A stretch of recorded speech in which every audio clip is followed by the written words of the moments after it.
Before heat treatment, huge automated filtration systems remove any impurities from the camel milk.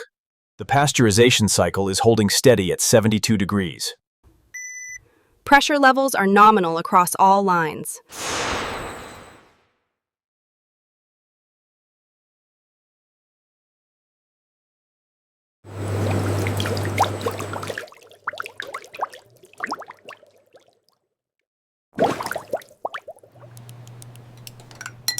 Every batch is tested to meet international dairy quality standards.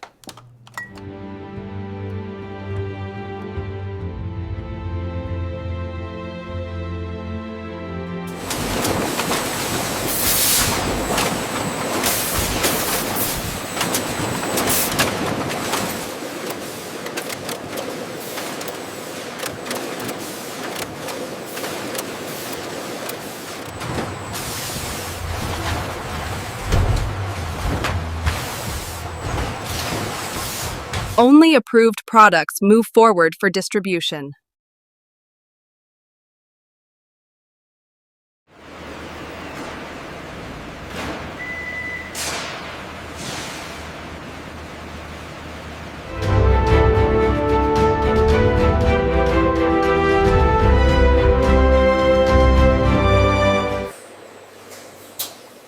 And that's how camel milk is processed, from farm to bottle.